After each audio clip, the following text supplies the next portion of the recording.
Hi there, Flat Cap Chef, and I'm going to show you now how to make the easiest possible chocolate cake. Yummy, and I like it for a few reasons, not least because all the ingredient measurements are equal, the same, and it's all done in one bowl. So here we go. What have we got? I've got my glass bowl. I've then got 8 ounces or 225 grams of unsalted butter. Now this is room temperature soft, okay? So just take it out about 45 minutes before you want to use it.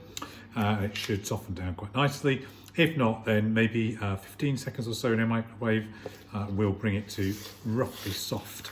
Okay, so I'm going to pop that into my bowl. Look at that, it's going everywhere. So that's the butter. I then want 8 ounces, 225 grams of self-raising flour. Now in my mug measure, that's 1 mug of flour. In the bowl it goes. Big cloud of dust. I then want 8 ounces, just under a mug of caster sugar. Pop that in the bowl as well. Then I want baking powder, and baking powder here I've got 2 teaspoons. 1,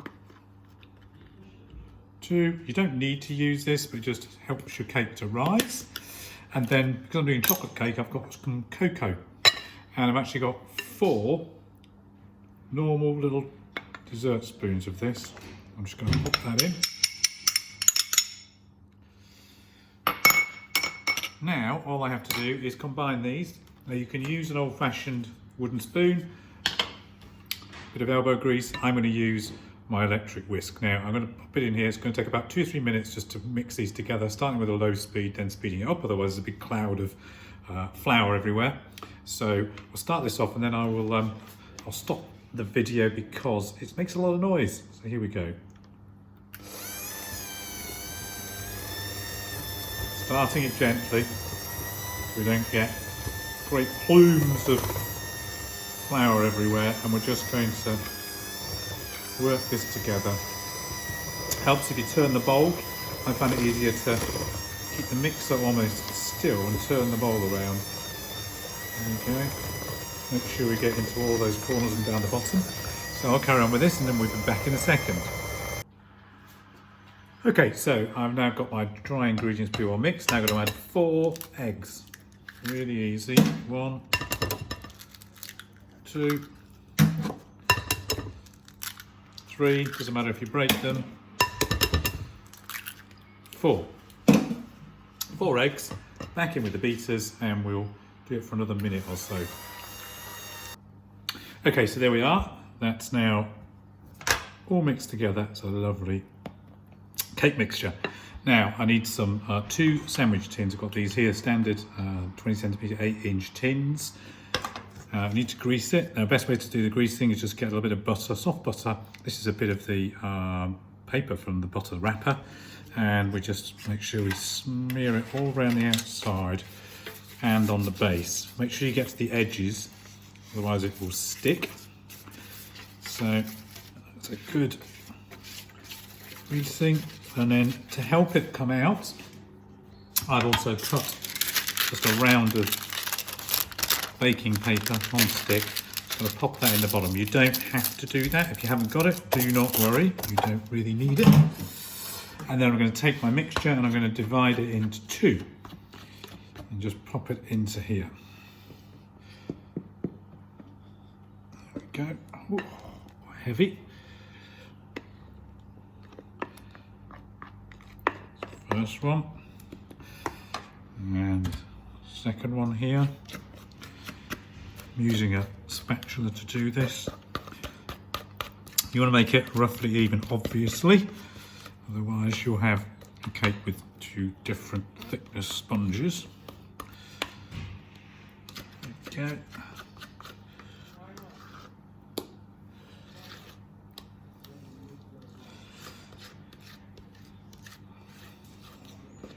If you get a little bit too much in one, not the other, as I have here, just take a little splodge out. Then we want to even it around. I find it easier just to kind of twirl it around a bit to circular motion just to make sure it covers the base of the tin and it's reasonably flat on top. Same with this one. And then we're going to pop them into the oven at roughly 180 degrees. That's about gas mark 5 for those of you with a gas oven. I'm going to bake it for about 25-30 minutes. I'll use my finger for these bits. Clean hands. Don't want to waste the mixture. There we go.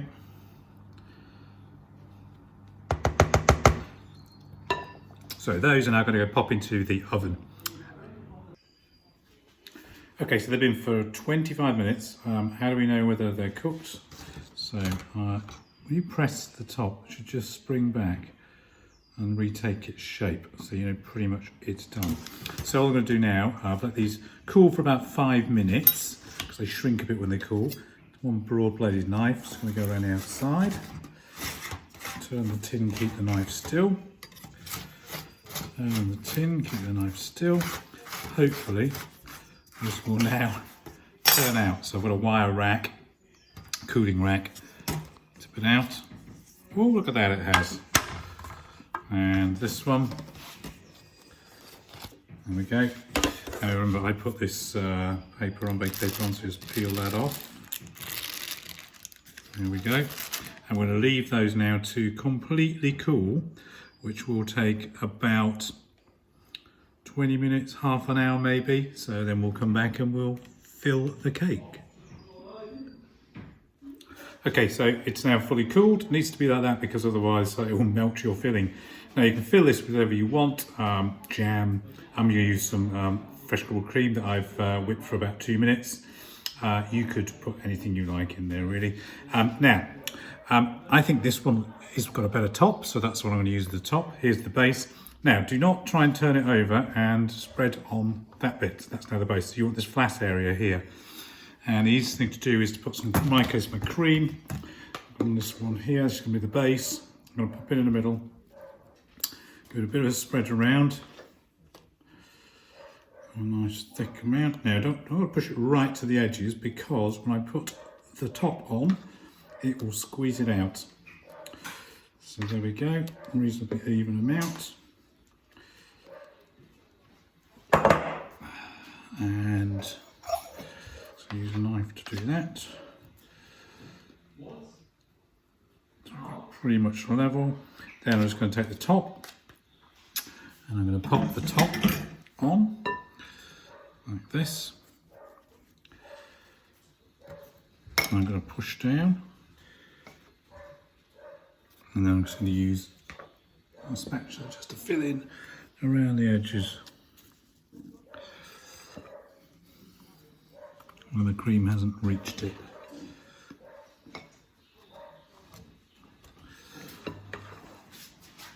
There we go.